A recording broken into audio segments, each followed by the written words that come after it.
Tras muchísimos años de versiones falsas difundidas sobre mí y sobre mi familia, llega un punto, como ya he dicho antes, en el que todo vuelve a la relación entre ciertos miembros de la familia y la prensa sensacionalista. Hay cosas que puedo perdonar, muchas incluso, pero para que exista una reconciliación real tienen que darse conversaciones honestas, y dentro de ese proceso la rendición de cuentas es indispensable. Desde Londres, una noticia de última hora ha hecho saltar por los aires la fachada cuidadosamente construida que el príncipe Harry ha mantenido durante años. Un expediente financiero celado que habría salido a la luz desde los archivos fuertemente protegidos del Palacio de St. James confirma una cifra devastadora que el duque de Sussex habría intentado ocultar con desesperación: una crisis de deuda verificada de 150 millones de libras, cerca de 100 millones, capaz de destruir todo lo que ha levantado en California. Ya no se trata de rumores de tabloide ni de fuentes anónimas hablando en susurros. Se trata de documentos, de números, de una realidad imposible de maquillar. Mientras el mundo creía que el rey Carlos se preparaba para un gesto de reconciliación vacacional con su hijo distanciado, algo mucho más grave se desarrollaba a puerta cerrada. En la noche pasada, Londres fue escenario de una cumbre fantasma. Vehículos Range Rover sin identificación trasladaron a miembros clave de la realeza bajo la lluvia, no hacia una cena familiar en Clarence House, sino hacia una auditoría financiera de emergencia en el Palacio de St. James. Sobre la mesa de caoba no se habló de perdón ni de sanar vínculos rotos. El tema era la solvencia, era la supervivencia, era decidir si la monarquía podía permitirse seguir asociada a Harry. Durante años el palacio se limitó a resistir los embates de entrevistas explosivas y proyectos reveladores, pero esta vez la estrategia cambió de forma radical.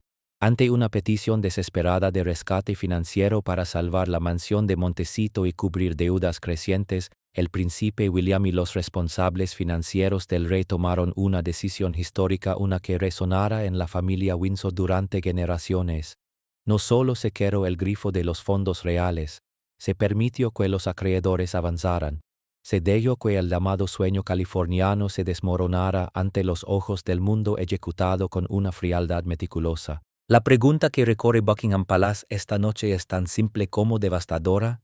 ¿Cómo pudo un príncipe criado entre riquezas inimaginables acumular una deuda de 100 millones? Y por qué su propia familia se niega a rescatarlo. Para entender el pánico que ahora cruza el Atlántico, hay que fijarse en el hombre que presidió la mesa durante la reunión de emergencia en St. James. No fue un diplomático experto en mediar conflictos familiares ni un asesor compasivo buscando acuerdos. Fue Sir Michael Stevens, custodio del tesoro privado, conocido en los círculos reales como el libro mayor viviente. Stevens concibe la monarquía no como un drama familiar ni como una reliquia histórica, sino como una organización que debe mantenerse a flote por encima de afectos y lazos de sangre. La salud financiera de la institución está por delante de cualquier individuo, incluso de un príncipe. El informe que presentó ante el rey Carlos y el príncipe William fue una autopsia financiera sin concesiones. No hubo emoción ni empatía. Solo cifras, columnas y joyas de cálculo que desnudaban una historia de gestión desastrosa y de colapso inminente. El asunto, Majestad, habría comenzado Stevens con un tono frío y preciso. No es un escándalo, es aritmética, y las cifras no admiten compasión. Al abrir el dossier expuso lo que definió como la anatomía de la deuda, un desglose inquietante que mostraba con claridad cómo se diluyen 100 millones de dólares cuando se intenta mantener un estilo de vida real sin el respaldo institucional que lo hace viable. A medida que enumeraba cada partida de gasto, cada proyecto empresarial fallido y cada batalla legal que devoró millones sin generar retorno alguno, la sala quedó sumida en un silencio denso.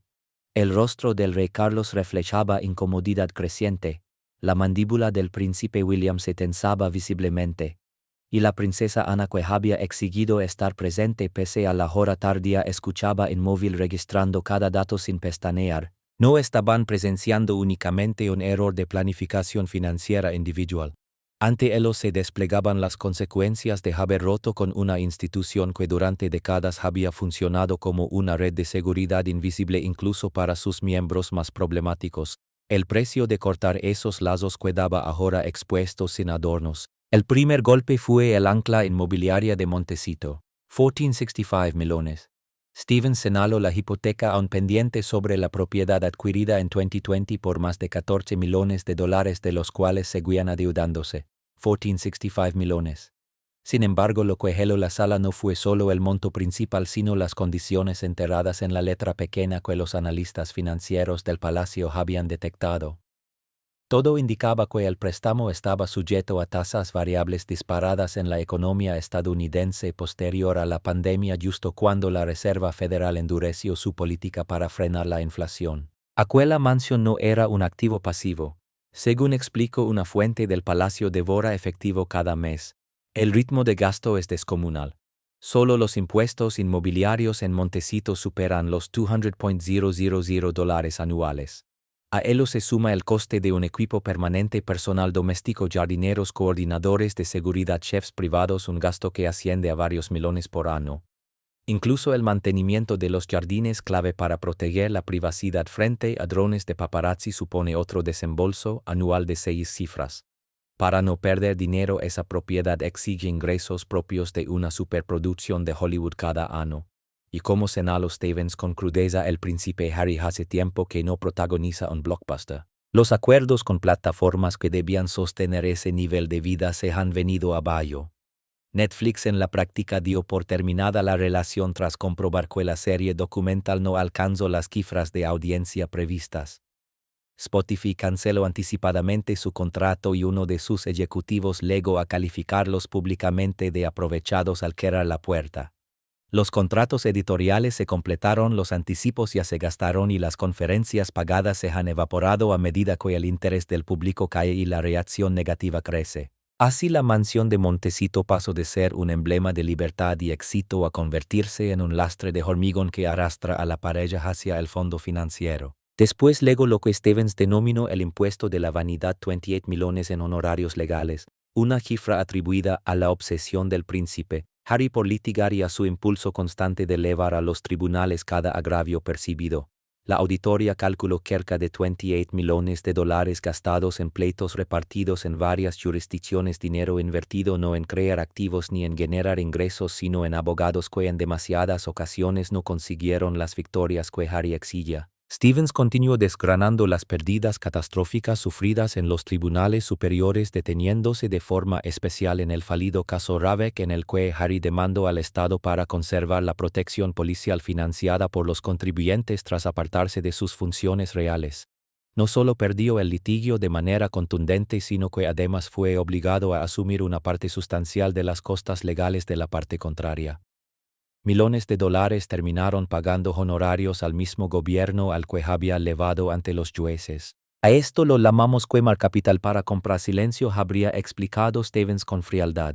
Pero el silencio nunca legó. Las transcripciones judiciales pasaron a ser registros públicos, los testimonios se convirtieron en munición para los críticos, y el dinero se evaporó en horas facturables que no produjeron ningún beneficio real. A ese revés se sumaron demandas interminables contra periódicos británicos que se prolongaron durante años, devorando recursos legales a ambos lados mientras generaban titulares que, lejos de limpiar la imagen de Harry y Meghan, la deterioraban de forma constante. Pleitos por privacidad que acabaron provocando el llamado efecto Streisand, atrayendo todavía más atención sobre aquello que pretendían ocultar.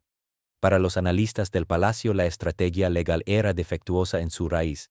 Harry afrontaba los tribunales como un escenario para la reivindicación emocional, no como decisiones empresariales calculadas. Buscaba ganar discusiones y castigar adversarios sin medir si el coste de una victoria superaba su valor real.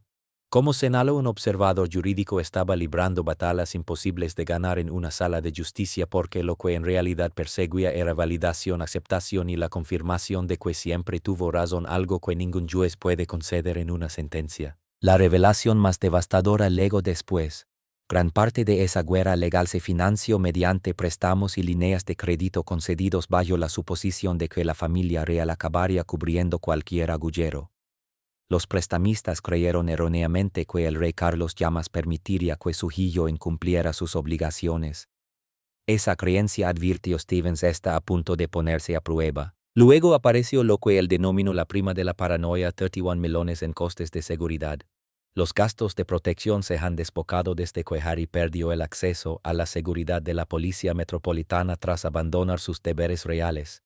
El dossier mostraba una cifra asombrosa: 31 millones de dólares ya gastados, adeudados o proyectados en servicios de seguridad privada durante los últimos 5 años. Una cantidad que según expertos en protección supera con creces lo que incluso las grandes estrellas de Hollywood consideran razonable o sostenible. Al dejar el Reino Unido, Harry renunció a la protección de la Policía Metropolitana que custodia a los miembros activos de la realeza como parte de la defensa institucional de la monarquía. En su lugar recurrió a contratistas privados, exmiembros de los Navy SEALs, antiguos agentes del servicio secreto, escoltas de élite que cobran tarifas elevadas por hora. El dispositivo que ha construido alrededor de su familia se asemeja más al de un jefe de Estado bajo amenaza constante que al de un famoso residiendo en una de las comunidades más seguras y exclusivas de Estados Unidos. Guardias armados rotando turnos, vehículos blindados, tecnología de contravigilancia y seguridad en cada desplazamiento fuera de Montecito. Está pagando seguridad a nivel presidencial con el presupuesto de un podcaster, Sentencio Stevens, con una crudeza tan dura como precisa. Ese nivel de protección alimenta un círculo vicioso. Harry teme sinceramente por la seguridad de su familia, temores que pueden tener base real pero que se intensifican al haber renunciado a la protección institucional que antes daba por sentada. Ese miedo impulsa un gasto en seguridad que drena sus finanzas. La presión económica lo empuja a buscar acuerdos mediáticos que aumentan su exposición pública y esa mayor visibilidad refuerza la sensación de necesitar todavía más protección. Un ciclo del que según el informe resulta cada vez más difícil escapar. Stevens cerró su exposición con una conclusión demoledora: el modelo de negocio es estructuralmente insolvente. El príncipe Harry no atraviesa una mala racha pasajera. Dirige una operación que pierde dinero desde el momento en que comienza el día. No se trata de un bache temporal sino de un sistema que genera pérdidas constantes e inevitables. Más allá de la hipoteca, los honorarios legales y el gasto en seguridad, la auditoría destapó otra fuente de daño financiero profundo: el colapso de los acuerdos con plataformas de streaming y medios que en teoría debían ser el salvavidas definitivo. El contrato con Netflix, anunciado con gran entusiasmo en 2020, prometía más de $100 millones para una amplia cartera de proyectos desde documentales y series hasta largometrajes, ficción y contenidos infantiles. La ambición era clara: convertir a Harry y Meghan en creadores de contenido al nivel de los Obama, que habían firmado un acuerdo similar. Sin embargo, el resultado fue una lección de todo lo que puede salir mal al gestionar una productora. La serie documental que sí llegó a ver la luz atrajo una audiencia inicial elevada impulsada por la curiosidad y la polémica, pero la retención de espectadores se desplomó rápidamente. Con cada episodio el público disminuía de forma notable. Las críticas no tardaron en llegar. El contenido fue calificado de desconectado de la realidad, autorreferencial y carente del atractivo universal que Netflix esperaba justificar una inversión de ese calibre. Los proyectos anunciados como continuación quedaron atrapados en un limbo creativo: ideas presentadas y rechazadas, guiones encargados que jamás avanzaron, iniciativas que no alcanzaron ni el ritmo ni la calidad exigidos. La relación con la plataforma se deterioró hasta romperse por completo. Netflix decidió no renovar el contrato y, según analistas financieros, los Sussex habrían recibido solo una parte del monto que se anunció públicamente, quizá entre $25 y $30 millones a lo largo de todo el acuerdo, gran parte de los cuales se evaporó en costes de producción, estructura y salarios. El caso de Spotify fue aún más humillante. Tras producir únicamente 12 episodios del podcast Archetypes, muy lejos del compromiso de varios años y múltiples programas pactado inicialmente, la plataforma canceló el acuerdo. El golpe final llegó cuando un alto ejecutivo, Bill Simmons, los calificó públicamente de aprovechados en su propio podcast. Para los analistas del sector el mensaje fue devastador: cobraron millones por adelantado, entregaron un contenido mínimo y se marcaron sin cumplir lo prometido.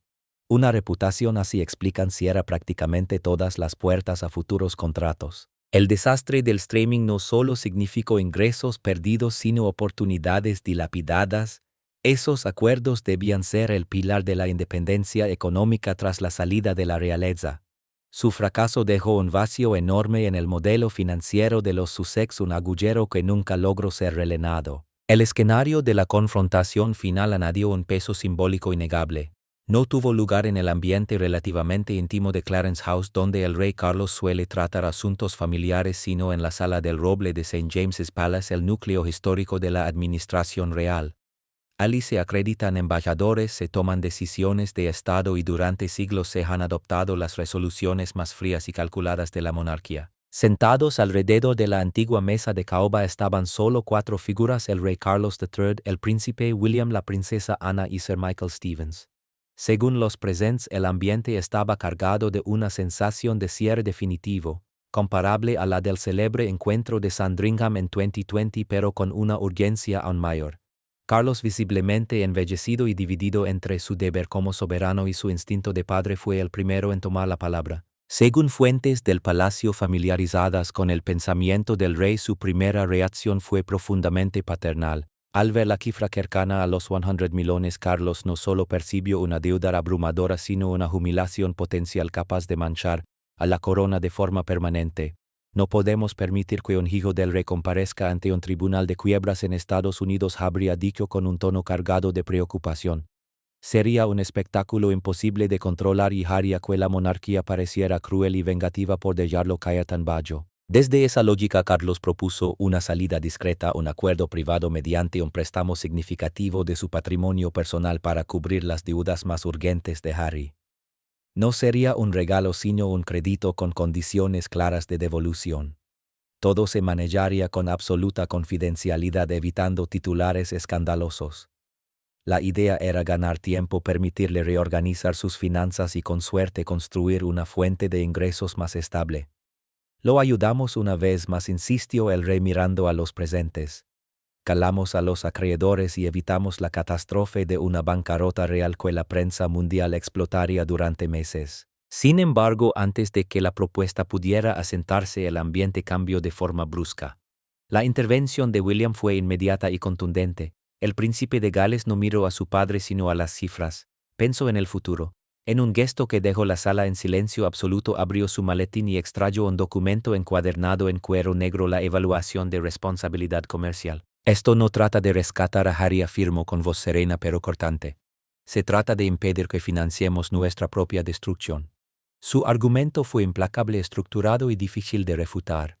Ayudarlo económicamente, sostuvo, no sería un acto de solidaridad familiar ni de deber institucional, sino un error estratégico de enormes proporciones que dañaría a la monarquía más que dejar que Harry enfrentara las consecuencias de sus decisiones. Debemos aceptar una realidad incómoda, continuó William.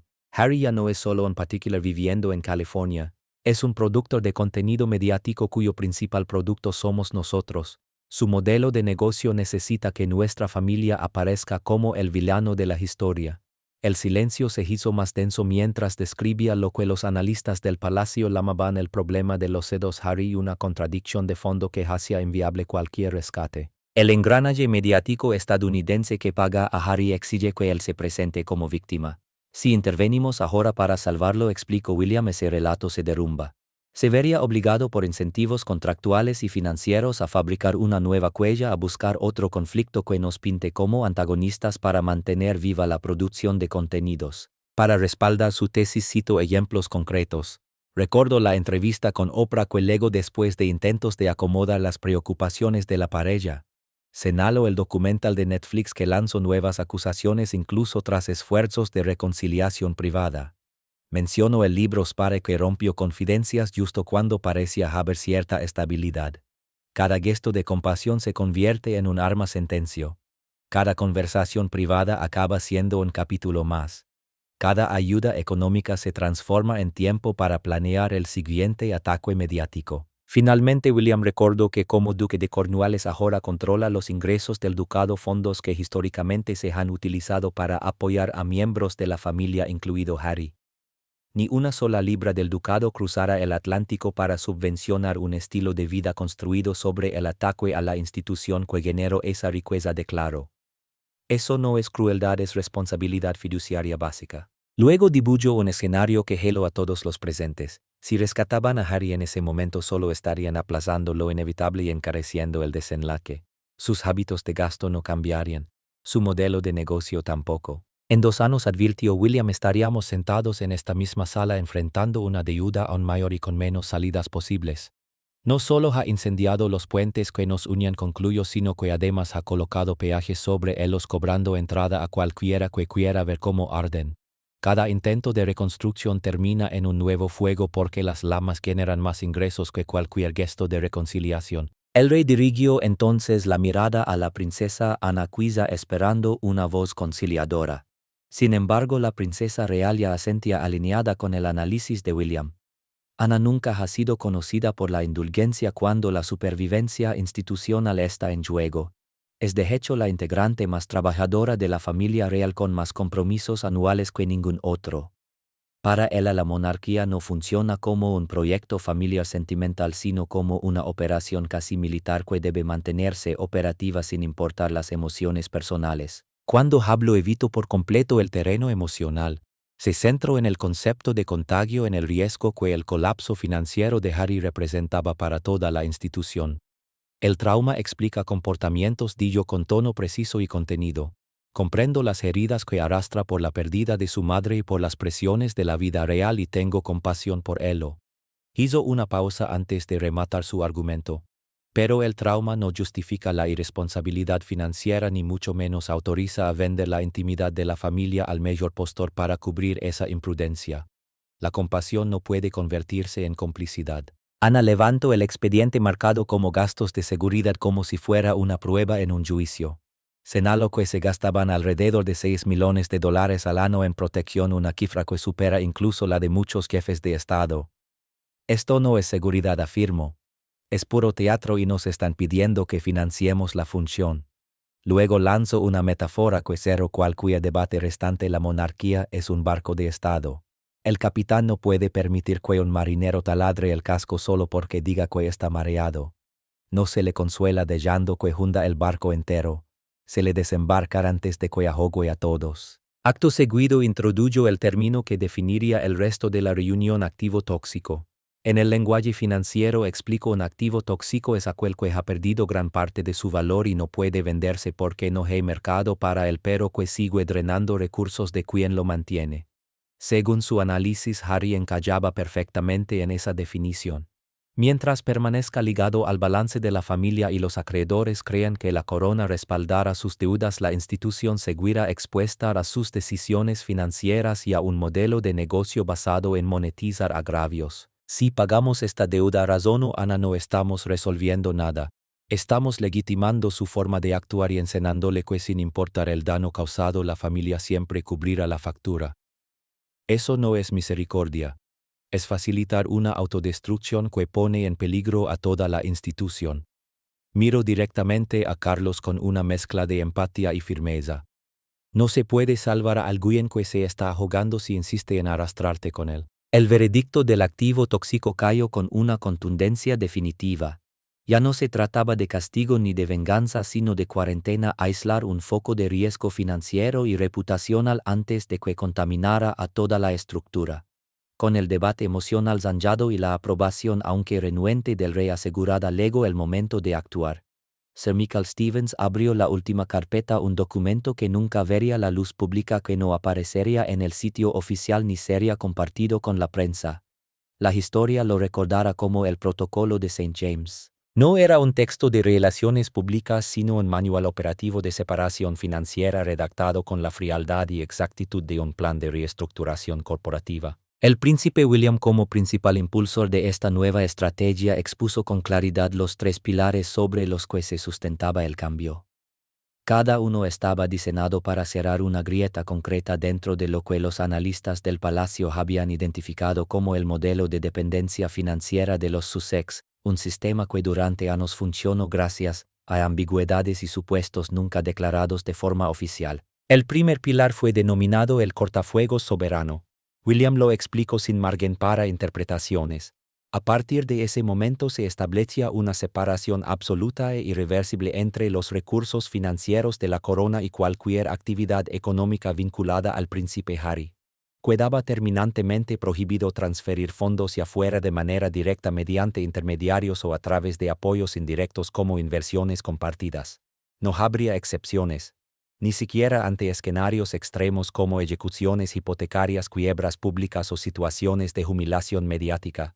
Si Harry decidía actuar como empresario privado, debía asumir también las consecuencias del fracaso privado. No se trataba de cerrar temporalmente una cuenta, sino de eliminarla por completo. El segundo pilar, quizá el golpe más severo para la marca Sussex, fue el congelamiento crediticio a escala global. Sir Michael Stevens detalló que durante años Harry se había movido en una zona gris en la que muchos prestamistas internacionales daban por sentado que el rey respaldaría de una forma u otra las obligaciones financieras de su hijo. Esa creencia permitió acceder a hipotecas y préstamos con condiciones ventajosas pese a la falta de ingresos sólidos y constantes. El apellido funcionaba como un aval implícito. Con el protocolo de St. James esa suposición quedaba anulada. Se autorizó una directriz confidencial para informar a bancos y agencias de crédito de que el duque de Sussex era a todos los efectos financieramente independiente. La corona no ofrecía garantías ni respaldo ni red de seguridad. El aviso no se haría público sino que se transmitiría por canales discretos mediante comunicaciones privadas entre el equipo financiero del palacio y los departamentos de riesgo de las principales instituciones. De ese modo se desmantelaba el colateral invisible que había permitido a Harry vivir por encima de sus posibilidades. Su solvencia se vería afectada no por impagos sino porque la base misma de su credibilidad crediticia, el vínculo familiar, quedaba oficialmente desmentida. El tercer pilar fue el cortafuegos legal acompañado de un apagón total en las comunicaciones. Con ello se daba por cerrado de manera definitiva el modelo híbrido que tantos conflictos había generado. No habría más negociaciones informales ni decisiones caso por caso ni llamadas personales apelando a la compasión familiar. Cualquier mensaje procedente de Montecito relacionado con asuntos financieros sería canalizado directamente, a través de abogados externos contratados específicamente para aplicar el protocolo. No legaría al rey ni al despacho del príncipe William sino a profesionales cuya única función sería cumplir las normas sin interferencias emocionales. La línea directa con la chequera real quedaba cortada para siempre. Al contemplar el documento finalizado, William sintió algo cercano a la admiración por su eficacia implacable. Era una obra maestra administrativa diseñada para ejecutar una separación financiera absoluta y al mismo tiempo ofrecer una coartada razonable frente a posibles acusaciones de dureza. El protocolo no retiraba títulos, lo que habría provocado un escándalo público inmediato. Simplemente desmontaba la infraestructura económica invisible que siempre había sostenido la vida real. Convertía el título de duque de Sussex en una cáscara vacía, un nombre sin poder real, una marca sin respaldo y una identidad que ya no abría puertas ni garantizaba crédito. Esto no es un castigo, afirmó William. Es gestión de riesgos. Es tratar a Harry exactamente como él mismo ha exigido ser tratado, como un ciudadano privado independiente y plenamente responsable de cada una de sus decisiones financieras. Con esa lógica estampó sus iniciales en el memorando interno. Poco después lo hizo el rey Carlos con una firma más lenta y pesada pero igual de concluyente. La princesa Ana fue testigo de ambas rúbricas. Cuando la reunión se dio por concluida ya pasada la medianoche, el protocolo de St. James estaba en vigor. La monarquía convertida en fortaleza había cerrado sus bóvedas con una determinación silenciosa e irrevocable. Y a casi 8.000 kilómetros de distancia en Montecito, el príncipe Harry no tenía la menor idea de que el suelo bajo sus pies acababa de desaparecer por completo. Al otro lado del océano, mientras la lluvia aún empapaba los adoquines de St. James's Palace, el sol comenzaba a salir sobre Montecito. Era martes por la mañana, un día que normalmente se dedicaba a reuniones, llamadas estratégicas y planes de futuro en la residencia de los Sussex. Harry entró en su despacho doméstico sin sospechar que durante la noche las placas tectónicas de su vida financiera se habían desplazado de forma irreversible. Según quienes conocen su estado de ánimo, estaba tranquilo, incluso moderadamente esperanzado. Durante 40 años había vivido con una certeza reconfortante: pasara lo que pasara, el Banco de Papa siempre estaría disponible. Creía que si las cosas se volvían realmente críticas, si los acreedores amenazaban de verdad con embargos o ejecuciones, el palacio intervendría discretamente. Siempre lo había hecho con otros miembros de la familia, porque con él iba a ser distinto. Esperaba un código de confirmación de su banco, una señal de salvación que solo existía en su imaginación. La verdad no legó envuelta en dramatismo ni titulares. Legó en forma de una llamada telefónica humillante que destrozó todas las suposiciones que Harry había arrastrado desde la infancia. De acuerdo con fuentes cercanas a la cronología, su equipo financiero había concertado una llamada con la oficina de enlace del Ducado de Cornualles para hablar de una posible reestructuración de pasivos. Esperaban el tono educado y conciliador de siempre. Pero cuando la llamada se estableció, la voz al otro lado no era la de un asistente cercano y comprensivo de Clarence House. Era la de un asesor jurídico señor de un despacho externo, exactamente como dictaba el nuevo protocolo. Me temo que eso no es posible, señor, dijo con profesionalidad, sin rastro alguno de calidez ni margen para negociar. El equipo de Harry insistió, subrayando la urgencia. El pago de la hipoteca estaba venciendo, los acreedores comenzaban a presionar con fuerza. Seguramente se trataba de un retraso administrativo, pensaron. El rey está al tanto, preguntó uno de los asesores con la desesperación filtrándose en la voz. La directriz procede de Londres, respondió la voz con una contundencia devastadora. La Casa Real tiene estrictamente prohibido facilitar acuerdos de crédito personales para el duque de Sussex. La solicitud queda rechazada. Buen día. La línea se cortó. Harry se quedó mirando el teléfono, aplastado por el silencio. Ese instante es conocido entre los círculos del palacio como la línea fría, el momento en que un miembro de la realeza comprende que ha sido apartado de forma oficial, no de manera temporal sino definitiva. Y aquello no terminó con la llamada. Horas después llegó un correo formal del equipo legal externo del palacio. No solo se denegaba cualquier rescate financiero cercano a los 100 millones, sino que además se reclamaban deudas antiguas, incluyendo una factura detallada por los costes pendientes de las reformas de Frogmore Cottage. El mensaje era inequívoco: ya no eres beneficiario. Ahora eres deudor y los deudores pagan lo que deben. La realidad se impuso con crudeza. El pánico comenzó a extenderse cuando Harry entendió que no se trataba de una congelación temporal ni de un error burocrático. Era una decisión sistemática, deliberada y final. Desesperado intentó rodear el sistema, contactando con su canal informal de confianza, un asistente de Clarence House que en el pasado había actuado como intermediario comprensivo entre él y su padre durante conflictos anteriores. La llamada no llegó a completarse. En su lugar, una voz automática anunció: este número ya no se encuentra en servicio. La línea había sido desconectada de forma deliberada como parte del apagón de comunicaciones establecido por el protocolo de St. James. Harry intentó entonces acceder al servidor privado que había utilizado durante años para enviar actualizaciones familiares y fotografías de sus hijos. Acceso denegado. Sus credenciales ya no eran válidas. La cuenta había sido eliminada. Otro puente reducido a cenizas. Otro vínculo cortado sin posibilidad de retorno. Harry salió a la terraza de su mansión en Montecito. La distancia física entre California e Inglaterra de pronto se volvió abrumadora. La distancia existencial aún mayor. Durante 5 años había librado una guerra contra su propia familia, convencido de que al final del día seguían siendo eso su familia. Creía que si el peligro llegaba realmente a la puerta, su padre levantaría el teléfono. Pero el protocolo de St. James dejó claro que el rey Carlos el padre había sido superado por el rey Carlos el monarca. El palacio no le gritó, no filtró historias para avergonzarlo. Hizo algo mucho más contundente: lo ignoró. Lo trató exactamente igual que a cualquier otra celebridad de Montecito, rica, famosa y completamente indefensa cuando llega la factura. Sin ese acceso, sin ese polvo de hadas real que otorgaba inmunidad financiera, su valor ante los acreedores se desplomaba. Ya no era un príncipe en el exilio. Era simplemente un hombre con 100 millones en deudas y una línea telefónica muerta. El precio de la libertad empezó a revelarse con crudeza.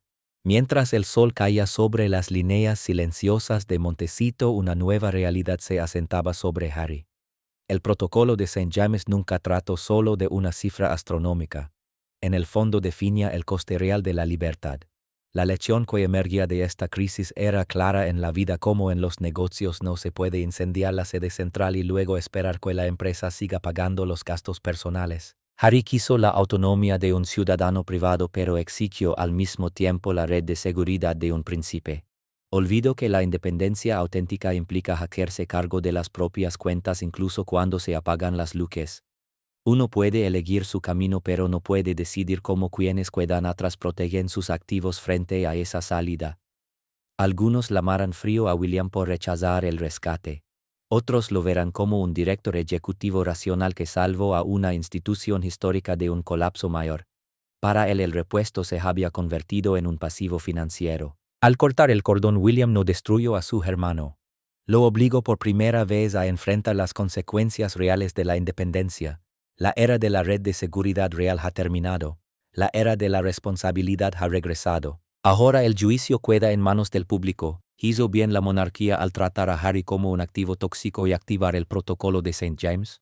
¿O un padre debió pagar la deuda sin importar el costo si este recorrido profundo por la guerra financiera secreta de los Windsor te abrió los ojos sobre lo que ocurre tras los muros del palacio? Apoya con un me gusta. Es una señal de que buscas verdad y no simples comunicados de relaciones públicas. Suscríbete y activa las notificaciones porque dentro del palacio la bóveda está cerrada y seguiremos cada movimiento mientras esta crisis financiera se desarrolla en tiempo real. El banco de papa está cerrado, la contabilidad real apenas comienza, y el príncipe Harry está a punto de aprender que la libertad sin responsabilidad no es libertad, es solo un aislamiento costoso con una hipoteca que no puede pagar, hipoteca que no puede pagar, hipoteca que no puede pagar, hipoteca que no puede pagar, hipoteca